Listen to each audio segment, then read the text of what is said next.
할렐루야. 오늘은 옆 사람에게 인사를 하는 게 아니고, 자, 저를 따라서 손가락을 이렇게 한번 만들어 볼까요? 자, 손가락을 이렇게 만드시고, 자, 옆 사람의 머리를 한번 콕콕 찔러 봅시다. 머리를. 자, 그리고 머리를 콕콕 찌르시면서 이렇게 말해 볼까요? 이렇게 좋은 머리를 가지고 왜 예수님 생각을 그렇게 안 하십니까? 자, 그리고 이번에는 배를 찔러보면서 자, 이렇게 이 배에 잠이 오십니까? 자, 이번에는 자, 손가락을 찔러봅니다. 손. 자, 옆에 있는 사람의 손을 찌르면서 자, 이렇게 말해봅시다. 이렇게나 고운 손을 가지고 왜 기도 안 하십니까? 제가 우리 성도님들을 보니까 우리 광주 새사람교회 성도님들은 확실히 세상의 포도주가 아니라 예수 그리스도의 포도주, 예수 그리스도의 보혈로 충만하신 분들만 계시다라는 것을 다시금 확신하게 되었습니다. 왜냐하면 보통 세상의 포도주로 가득 차신 분들은요, 누군가 옆에서 원수가 머리를 찌르면 어떻게 반응할까요? 똑똑하고 잘난 내 머리를 네가 왜 찌르냐, 이 머리가 너가 도대체 얼마짜린지를 알고 찌르냐, 이처럼 머리를 찌르면 이런 세상적인 생각, 이생의 자랑, 육신의 생각들이 막 터져 나오는데, 우리 성도님들은 아무리 원수가 머리를 찔러도 그래요. 내가 예수님 생각, 말씀 생각을 조금밖에 안 했습니다. 이렇게 곱고 예쁜 손을 하나님께서 주셨는데 이 고운 손을 가지고 제가 기도하지 않았습니다. 제가 회개하겠습니다. 앞으로 더 고치겠습니다. 여러분, 영성의 거장이었던 찰스 스펄전 목사님께서도 그런 말씀을 하셨어요. 성경을 쥐어짜면 뭐만 나온다? 성경을 쥐어짜면 예수 그리스도의 피만 남는다. 즉, 성경 전체의 핵심과 중심은 결국 뭐예요? 예수 그리스도와 대속의 피로만 귀결된다라는 것을 강조하는 것입니다. 그래서 그런지 역시 우리 성도님들도 범사가 보혈로 충만하신 덕분에 누가 머리를 찔러도 어떤 생각만? 예수님 생각, 말씀 생각, 선한 생각이 터져 나오고, 또 누가 감히 내 똥배를 찌르더라도 예수님의 마음을 닮아 용서하는 마음, 긍휼히 여기는 마음, 용납하는 마음이 흘러나오고, 여튼 머리부터 발끝까지 어디를 찔러도 오직 우리 안에 살아 역사하시는 예수 그리스도의 보혈이 증거되는 참으로 귀하고 복된 교회, 우리 광주 새사람교회인 줄로 믿습니다. 자, 그래서 오늘도 예배와 말씀을 통하여서 우리의 생각과 우리의 마음과 우리의 영혼이 더욱 예수 그리스도의 보혈로 충만해지시기를 바라고, 또 영원히 목마르지 않은 예수 그리스도의 생명수의 은혜로 가득 채워지는 역사 있기를 간절히 소망합니다. 자, 오늘 말씀은 이제 지난주에 나눴던 말씀과 이어지는 내용인데요. 자, 혹시 우리 성도님들 기억하실까요? 전라도 밥상에 뭐가 빠지면 섭섭하다? 홍어가 빠지면. 그러니까 전라도 밥상에 홍어가 빠지면 다른 반찬이 아무리 잘 나와도 그 잔치 자리는 뭐가 없어? 기쁨이 없어. 만족이 없어. 마찬가지로 유대인들의 혼인잔치에서 결코 없어서는 안 돼. 홍어 같은 것이 있는데 그게 뭐다? 맞습니다. 바로 포도주였습니다. 그리고 이 포도주에는 여러 가지 영적 의미가 담겨 있다고 그랬는데 기억나십니까? 바로 기쁨, 하나님의 복, 풍성함이라는 의미가 담겨 있다. 자, 하지만 그 잔치에 포도주가 없다라는 것은 곧 무엇을 의미한다고 그랬어요? 곧 우리의 인생 가운데, 우리의 영혼 가운데 기쁨의 근원 되시는 예수 그리스도가 없다라는 것이고, 더 나아가 예수 그리스도의 그 보혈의 은혜가 고갈되어 버린 인생은 뭐가 없다? 기쁨과 하나님의 복과 풍성함의 축복을 결코 누릴 수 없게 된다. 자, 하지만 만약에 우리의 인생 가운데 세상의 포도주, 세상의 풍요로움과 재물과 건강이 있지 않을지라도 만약 우리의 영혼에 뭐만 충만하다면, 우리의 영혼의 빈 공간에 예수 그리스도의 포도주, 예수 그리스도의 보혈의 은혜로만 우리가 가득 채워지기만 한다면 여호와가 나의 목자가 되어주시니 내가 무엇을 하든지 부족함이 없습니다. 항상 감사와 찬송이 흘러나오고, 또 고린도후서 6장 10절 말씀, 근심하는 자 같으나, 시작, 근심하는 자 같으나 항상 기뻐하고, 가난한 자 같으나 많은 사람을 부욕해 하고, 아무것도 없는 자 같으나 모든 것을 가진 자로다. 우리의 영혼, 우리의 인생이 예수의 포도주 그 보혈의 은혜로만 충만하다면 이런 놀라운 천국의 기쁨, 그리고 하나님께서 주시는 믿음의 부요함, 영혼의 부요함의 그 축복을 누리며 살아가게 된다라고 그랬습니다. 자, 그래서 잔치 자리에서 가장 중요한 포도주가 떨어지게 되니까 3절에 마리아가 예수님께 이렇게 이야기를 합니다. 자, 3절 말씀 시작. 포도주가 모자란지라 예수의 어머니가 예수에게 이르되 저희에게 포도주가 없다 하니 아멘. 이 말씀에서 저와 여러분들이 가장 먼저 생각하셔야 될 부분이 있어요. 그게 뭐냐면, 여러분, 예수님께서 제자들과 예수님의 어머니 마리아에게 가장 첫 번째로 보여주셨던 표적이 뭔지 아십니까? 첫 번째 표적, 바로 오늘 말씀에 등장하는 혼인잔치에서 물을 포도주로 바꾸시는 일이었습니다. 자, 그래서 11절 말씀에 보시면 11절 말씀 시작. 예수께서 이 처음 표적을 갈릴리 가나에서 행하여 그 영광을 나타내심에 제자들이 그를 믿으니라. 아멘. 자, 예수님께서 이 처음 표적을 어디에서? 갈릴리 가나 혼인 잔치에서 행하여 그 영광을 나타내셨다. 즉 어머니 마리아는 지금까지 한 번도 예수님의 표적을 본 적이 있었다는 거예요, 없었다는 거예요? 혼인 잔치 이전에 본 적이 있었어요, 없었어요? 한 번도 본 적이 없었다라는 거예요. 자, 물론 마리아는 예수님을 성령으로 잉태한 사람이고 또 예수님의 어머니였기 때문에 가장 가까이에서 예수님을 항상 지켜봐 왔고 돌봐온 경험이 있었을 것입니다. 그리고 예수님을 키워보면서 이 아이는, 예수님은 뭔가 남들보다는 다르구나, 뭔가 떡잎부터 남다르다라는 것은 어느 정도 짐작은 할 수 있을 것 같아요. 자, 그런데 그렇다고 할지라도 오늘 혼인잔치에서 아직 표적을 본 적이 없는 마리아가, 한 번도 본 적이 없는 마리아가 포도주가 떨어져 버린 이 문제를 즉각적으로 예수님 앞에 가져와 해결을 구한다. 또 예수님께서는 이 물을 얼마든지 최상급 포도주로 바꾸실 능력이 있다는 믿음을 가지고 있다? 표적을 아직 본 적이 없는데 쉬운 일일까요? 어려운 일일까요? 사실 이것은 굉장히 어려운 일이었습니다. 자, 저희 집에도 종종 그런 일이 있어요.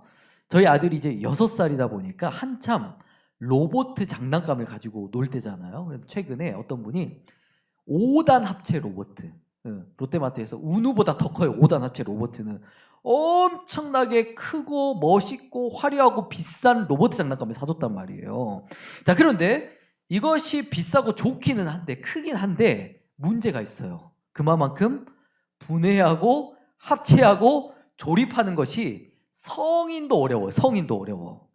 그런데 또 우리 은우는요, 확실히 조씨 가문이라 그런지 자존심이 굉장히 세십니다. 그래서 엄마 아빠한테는 도와달라고 하지도 않고 자기 혼자서 장난감을 어떻게든 연결해보고, 또 요새 한글을 배웠다고 자기가 직접 그 설명서, 조립 설명서를 펼쳐놓고 열심히 합체를 해보려고 하는 거예요. 자, 하지만 다 큰 성인도 어려운 조립과 합체를 6살 아이가 할 수 있겠어요, 없겠어요? 아무리 기를 쓰고 해봐도 1시간이 흘러도 2시간이 흘러도 여전히 조립이 되지 않는 거예요. 자, 그렇다면 은우가 최대한 쉽게, 최대한 편하게, 최대한 빨리 이 로봇 장난감을 합체시킬 수 있는 가장 빠른 방법이 있다면 뭘까요? 나는 할 수 없지만 우리 아빠는 능히 할 수 있을 줄로 믿고 아빠한테 와서 합체시켜 주세요. 아빠 할 수 있잖아요. 그러면 아빠가 가장 빠르게 해결을 해줄 수가 있겠죠. 즉 마리아의 모습이 그랬다는 거예요. 자, 그런데 우리는 보통 어떻게 하냐면 마리아처럼 즉각적으로 우리의 문제를 하나님 앞에 가져가기보다는 내 인생에 만약 돈이라는 포도주가 떨어졌어요. 건강이라는 포도주가 떨어졌어요. 아니면 어떤 내 힘과 노력으로 감당할 수 없는 인생의 문제가 찾아왔다고 한다면 우리는 어떻게 합니까? 즉각적으로 그 문제를 예수님 앞에 가져와서 예수님 도와주세요. 예수님 채워주세요. 예수님 해결해 주세요. 예수님 응답해 주세요. 나는 할 수는 없지만 예수님께서는 능치 못함이 없음을 믿습니다. 즉각적으로 예수님 앞에 그 문제를 찾아와서 구하기보다는 먼저 우리는 어떻게 합니까? 세상적으로 해볼 거 다 해보고 포도주를 사기 위해 온 동네 방네를 밤새도록 뛰어다니고 나의 시간과 열정과 재물을 세상적인 방법에 다 올인하고 나서야 마지막 수단으로 최후의 수단으로 찾는 게 누구예요? 그제서야 예수님을 찾게 된다는 거예요. 자, 다음 말씀 읽겠습니다. 시작. 구하라. 그러면 너에게 주실 것이요. 찾으라. 그러면 찾을 것이요. 문을 두드리라. 그러면 너희에게 열릴 것이니 구하는 이마다 찾을 것이요. 두드리는 이에게 열릴 것이니라. 아멘. 저는 개인적으로 우리 선배님들 세대의 신앙이 참 그립고 자랑스러울 때가 많이 있습니다. 저희 아버지 세대의 목사님들은요, 지금처럼 컴퓨터가 없었어요. 그리고 지금이야 설교의 어떤 아이디어나 주제 같은 것들을 여러 가지 자료를 통해 검색을 할 수 있잖아요. 금방 습득을 할 수 있지만 아버지 세대 목사님들은 그런 게 하나도 갖추어지지 않았던 세대였단 말이에요. 그래서 우리 선배 목사님들이 유일하게 할 수 있었던 일이 있었어요. 그게 뭐예요? 하나님 앞에 힘들 때마다 어려울 때마다 무릎 꿇고 기도하는 것밖에 할 일이 없으셨다라는 거예요. 그래서 우리 목사님들이 만약 교회에 감당할 수 없는 문제와 어려움이 찾아오잖아요. 그러면 가장 먼저 뭘 해요? 산에 올라 하나님 앞에 기도를 드리러 갔어요.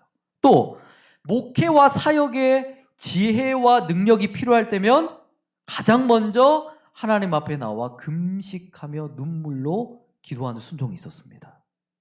그런데 신기한 것은 뭐냐면 하나님께 기도하니까 문제가 해결받고 하나님께 기도하니까 감당할 수 있는 지혜와 아이디어가 생기고 하나님께 기도하는 것마다 하나님께서 그 어떠한 기도라고 할지라도 하나도 외면치 않으시고 응답해 주시는 그런 은혜와 축복을 베풀어 주셨다라는 거예요. 그리고 이것은요, 목사님들의 이야기뿐만 아니라 선배 성도님들의 삶도 그러했습니다.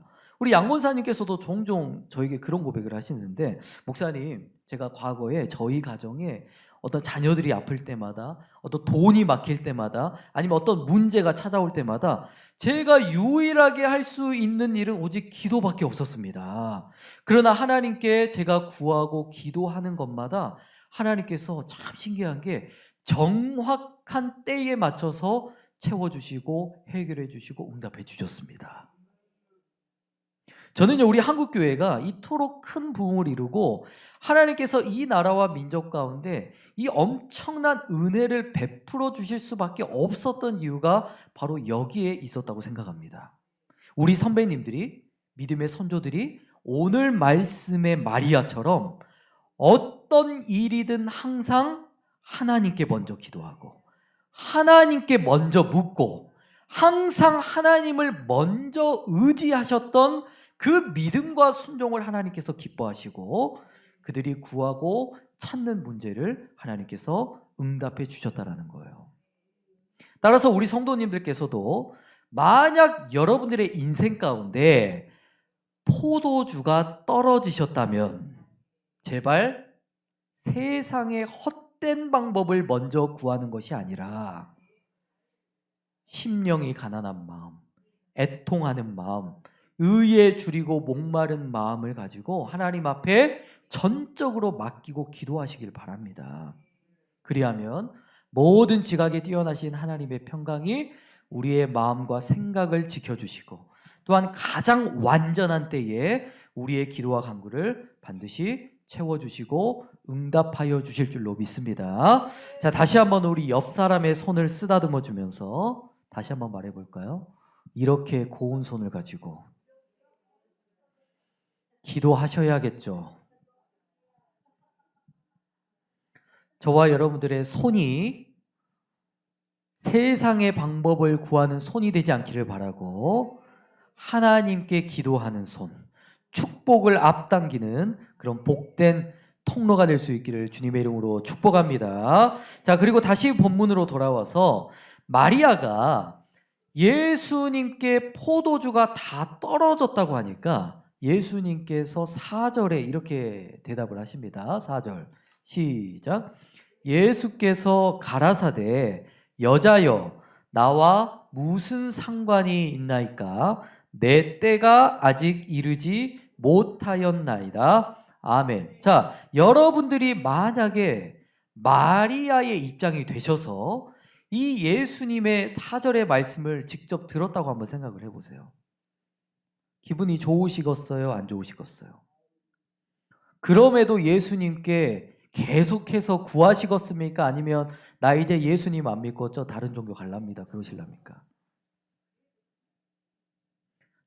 제가요 이제 최근에 결혼을 하고 나서 몸무게가 워낙 많이 이렇게 불어나다 보니까 맞는 정장이 별로 없는 거예요. 그래서 이제 곧 여름도 다가오고 얇은 검은색 정장이 좀 필요하다 싶어서 정말 오랜만에 정말 큰 마음을 먹고 우리 집사람에게 정장을 사달라고 이제 부탁을 하려고 찾아갔어요. 그래서 여보 있잖아 아직 용건을 말도 안 했어요. 여보 있잖아만 했는데 안 돼. 아직은 때가 아니야.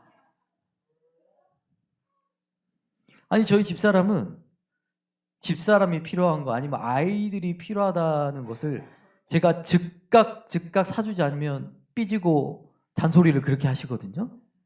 그런데 제가 정말 오랜만에 제가 필요한 걸 큰맘 먹고 말씀을 드렸는데 글쎄 단칼에 거절을 하시니까 제 마음에 얼마나 큰 상심이 찾아왔나 모르겠어요.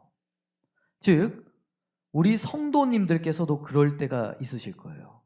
야, 내가 이번에 정말 큰 마음을 먹고 하나님께 작정하여 기도했는데 내가 이번에 진짜 잘 될 줄 알고 큰 맘 먹고 하나님 앞에 순종했는데 내가 정말 이번에 모처럼 10년 만에 진짜 각오하고 모처럼 10년 만에 하나님 앞에 특별 새벽 기도에 일주일 깨웠는데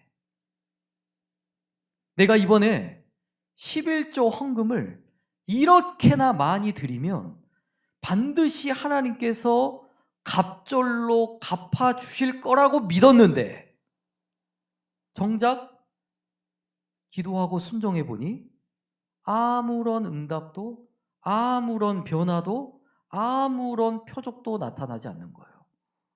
예수님이 거절을 하신 거예요. 노라고 하시는 거예요.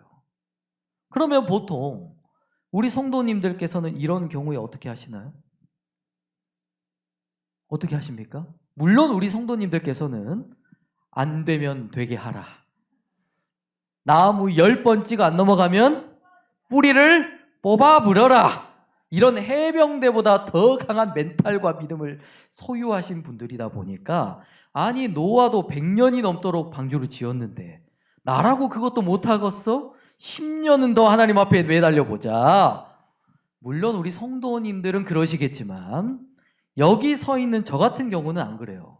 한번 해보고 안 돼. 그러면 안 될 줄 알았어. 또 한 번 해보고, 아니 하나님, 내가 진짜 모처럼 큰맘 먹고 작정하여 하나님 앞에 기도하고 순종했는데 이것도 안 들어주면 뭔 재미로 신앙생활 하라고. 조금 안 되면 포기하고, 조금 해보고 안 되면 좌절하고, 조금 해보고 안 되면 금방 다시 세상의 포도주를 찾아가게 되는 것 같습니다. 자, 그런데 그 다음 5절 말씀을 읽겠습니다.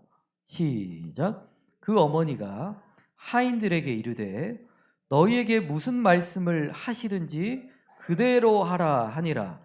거기 유대인의 결례를 따라 두세 통 드는 돌 항아리 6이 놓였는지라. 아멘. 자, 아까 마리아의 요청에 예수님께 마리아가 포도주가 다 떨어졌습니다. 문제를 해결받기 위해 예수님께 간청을 드렸습니다.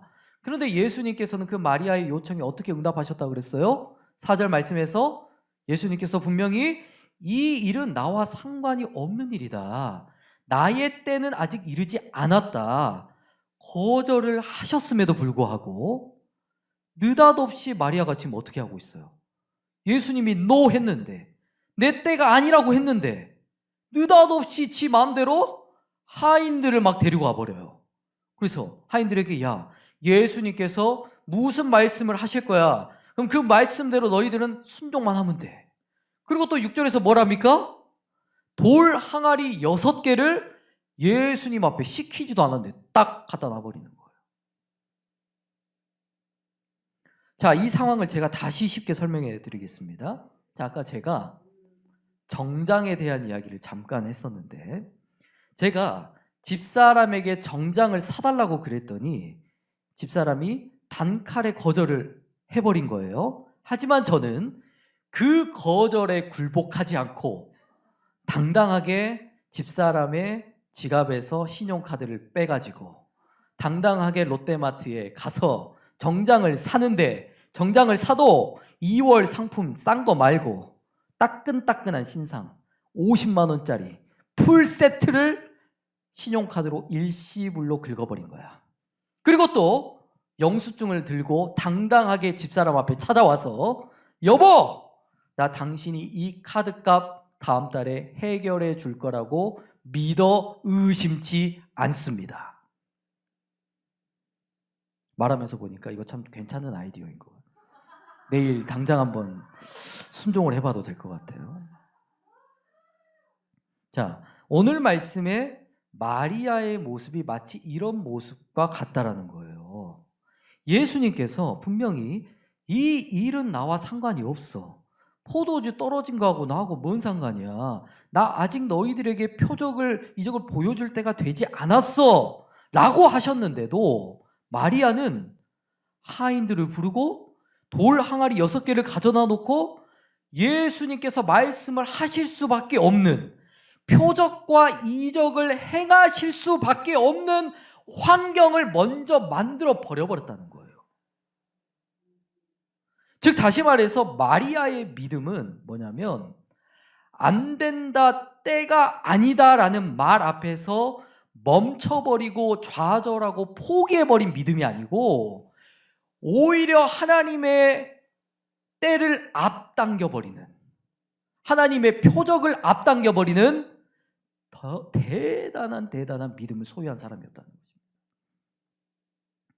제가 사역했던 지난 교회 한 권사님께서 저에게 그런 고백을 하신 적이 있으셨어요. 목사님, 저는요 항상 하나님께 기도를 드릴 때마다 이미 저의 기도가 응답받았음을 믿고 확신하고 감사하고 기도한대요.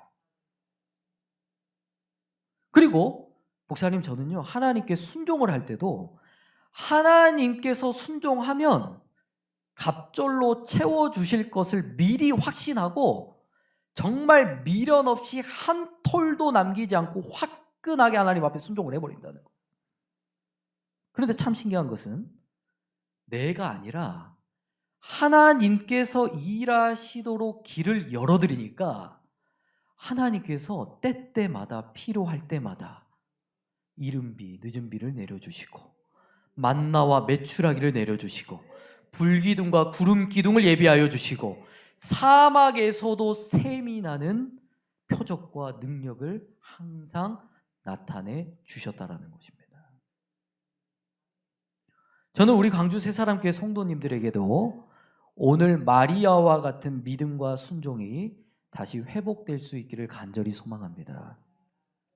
여러분들의 믿음의 그 기도와 순종이 내가 아니라 하나님의 손을 움직이게 하고 막혀있던 하늘의 문이 열리게 되고 하나님의 역사와 응답을 앞당기는 그런 믿음의 통로 다 되시기를 주님의 이름으로 축복합니다.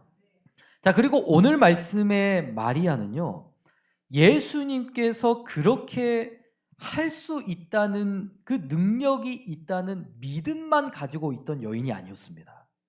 자, 직접 하인들을 데려오고 또 뭘 했어요? 돌 항아리 6을 주님 앞에 가져오는 순종이 있었다. 즉 믿음만 있었던 게 아니라 그 믿음이 순종으로 인하여 함께 일하고 그 믿음이 순종으로 인하여 온전할 수 있었다. 즉 저와 여러분들의 인생에도 부족한 것이 있어요. 고갈된 것이 있어요. 내 힘으로 안 되는 것이 있어요. 하나님께 우리가 맡겨야 할 포도주와 같은 문제가 있다면 우리도 마리아처럼 어떻게 해야 된다는 거예요? 내가 그냥 믿음만 가지고 나는 두 손 두 발 다 놓고 새벽 기도 안 하고 기도 안 하고 그냥 누워만 있는다고 해서 그 포도주의 문제가 해결되는 것이 결코 아니라는 것입니다. 우리도 마리아처럼 어떻게 해야 됩니까? 믿음에 걸맞는 순종의 한 걸음을 실제로 내딛어야만 우리가 구하고 찾고 두드리는 것이 하나님께로부터 채용을 받고 응답을 받게 된다는 것입니다.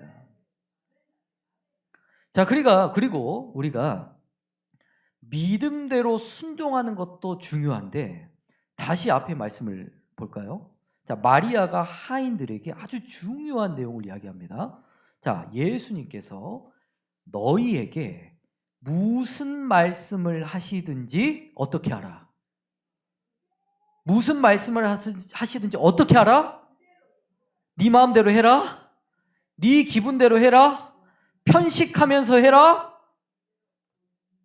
즉 우리가 순종은 하는데 내 뜻대로 내 방식대로 내 입맛대로 순종하는 것이 아니라 전적으로 누구의 말씀대로만 순종을 해야 된다는 거예요? 예수님의 말씀, 예수님의 뜻에만 온전히 그대로 순종해야 된다는 거예요. 다음 말씀 시작. 내가 너희에게 명하는 이 모든 말을 너희는 지켜 행하고 그것에 가감하지 말지니라. 아멘. 여러분 누가복음 5장에 보시면 제자 베드로가 밤이 새도록 그물을 던졌지만 물고기를 잡았어요, 못 잡았어요? 한 마리도 못 잡았어요. 그러자 예수님께서 베드로에게 깊은 데로 가서 그물을 던져봐라 했을 때 베드로는 예수님의 말씀에 어떻게 했습니까? 내 생각은 그게 아닌데요? 예수님 그 방법은 뭔가 틀린 것 같은데요? 이런 인간적인 계산을 가지고 있지 않았습니다. 베드로는 어떻게 했어요? 예수님의 말씀에 의지하여 예수님의 말씀에 조금도 가감하지 않고 주님의 말씀대로 깊은 곳에 가서 그물을 던졌더니 가감하지 않고 그 말씀에 순종했더니 그물이 찢어질 만큼의 고기를 낚아 올리게 되었습니다. 따라서 우리 성도님들께서도 하나님 앞에 부분적인 순종, 편집된 순종을 드리는 것이 아니라 가감하지 않는 순종, 완전한 순종을 하나님 앞에 드리는 저와 여러분 되셔서 하나님께서 예비하신 그 풍성한 은혜와 채우심의 은혜를 저와 여러분도 경험하고 저와 여러분도 간증할 수 있는 그런 복된 삶이 될 수 있기를 간절히 소망합니다. 자, 그리고 오늘 말씀해 보시면 예수님께서 마리아의 요청에 즉각적으로 그렇게 해줄게 즉각적으로 한 방에 해결해 주셨어요? 안 해주셨어요? 거절하셨잖아요. 나의 때가 아니라고. 그런데 이런 모습은요, 예수님의 모습은 다른 성경 말씀의 내용에도 똑같이 등장합니다. 어떤 내용이냐? 첫 번째는 마태복음 10장에 맹인 바디메오의 이야기가 등장합니다. 자, 바디메오가 예수님께서 지나간다는 소식을 듣게 되자 뭐라고 합니까? 예수님을 향하여 다윗의 자손 예수여 나를 불쌍히 여기소서 외쳤지만 예수님께서는 그 바디메오의 외침에 응답하셨나요? 안 하셨나요? 응답하지 않으셨습니다. 또 주변 사람들이 오히려 바디메오의 입을 막으면서 조용히 하라고 바디메오를 겁박을 주게 됩니다. 겁박을. 자, 하지만 바디메오는 포기했습니까? 안 했습니까? 마리아처럼 포기하지 않고 오히려 더 큰 믿음, 더 큰 목소리로 예수님 앞에 그 이름을 부르짖었더니 예수님께서 비로소 바디메오를 부르시고 그의 연약함을 완벽하게 치료해 주셨다는 거예요. 그리고 또 한 가지 마태복음 15장에 보시면 가나안 여인에 대한 내용도 등장하는데 가나안 여인도 예수님을 향하여 다윗의 자손 예수여 나를 불쌍히 여기소서 내 딸이 지금 흉악한 귀신이 들렸습니다. 하지만 예수님은 응답하지 않으셨습니다. 그러자 그 가나안 여인이 그 다음 행동이 뭐예요? 예수님의 발을 붙잡고 무릎을 꿇고 엎드리면서 예수님 제발 도와주세요. 두 번째 간청을 하였지만 또 뭐라고 해요? 예수님께서 자녀의 떡을 취하여 개들에게 던짐이 마땅치 아니하리라. 두 번째 요청도 거절해 버리십니다. 하지만 가나안 여인이 거기서 포기했어 안 했어요? 거기서도 포기하지 않고 예수님에게 올소이다. 개들도 제 주인의 상에서 떨어지는 부스러기를 먹나이다. 그러자 예수님께서 마침내 그 가나안 여인의 소원에 응답해 주셨습니다. 자, 저희 집에 은솔이가 딱 그러거든요. 만약 은솔이가 어떤 필요한 것이 있다. 필통이 필요하다 그러면 하루에도 정말 수십 번씩 눈을 뜰 때부터 감을 때까지 아빠 나 필통 필요한 거 알지? 아빠 필통 사왔어? 아빠 필통 꼭 사줄 거지? 아빠 진짜 내 이름 필통 사줄 거지? 이런 집요함은 확실히 조씨 집안 피는 아닌 것 같고 김신혜 집안 피인 것 같습니다. 즉 저와 여러분이 예수님 앞에 기도하고 구할 때 대충 하다가 안 되면 포기해버리고 한 번 해보고 안 된다고 새벽 기도를 포기해버리지 마시고 마리아처럼 바디메오처럼 가난안 여인과 같은 그런 집요함과 끈기와 열정을 가지고 하나님 앞에 기도하시기를 바랍니다. 그리하면 갈라디아서 6장 9절 너희가 낙심하지 아니하면 때가 이름에 거두리라. 시편 126편 5절에도 눈물로 씨를 뿌리는 자만 정령 기쁨으로 그 단을 거두게 될 것이다. 따라서 지치지 않고 포기하지 않는 여러분들의 기도 위에 하나님께서 반드시 때에 따라 좋은 열매를 맺게 하시고 그리고 여러분들의 그 눈물로 드린 눈물의 그 강구가 하나도 땅에 떨어지지 않고 기쁨의 찬송과 감사의 간증으로 반드시 되돌아오게 될 줄로 믿습니다. 따라서 우리 성도님들께서 또한 당장 마리아처럼 당장 우리의 눈앞에 응답이 없는 것처럼 보이고 변화가 없는 것처럼 보일지라도 하나님은 침묵하고 계신 게 아니에요. 절대로 침묵하게 계신 거 아니에요. 여러분들의 작은 신음에도 응답하고 계십니다. 중요한 것은 뭐냐면 하나님께서는 지금도 우리의 기도를 들으시고 우리의 생각보다 하나님께서 더 좋은 때에 더 좋은 완벽한 때에 하나님의 그 방법대로 그 일을 이루어가고 계시는 것입니다. 그래서 그것을 믿음으로 바라보시길 바라고 마리아처럼 낙심하지 마시고 포기하지 마시고 나무를 10번 찍어도 안 넘어가면 어떻게 해버리라고? 뽑아버려라라는 그런 결단을 가지고 하나님의 약속을 끝까지 붙들고 나아가는 우리 광주 새사람교회 모든 성도님들 다 되시기를 주님의 이름으로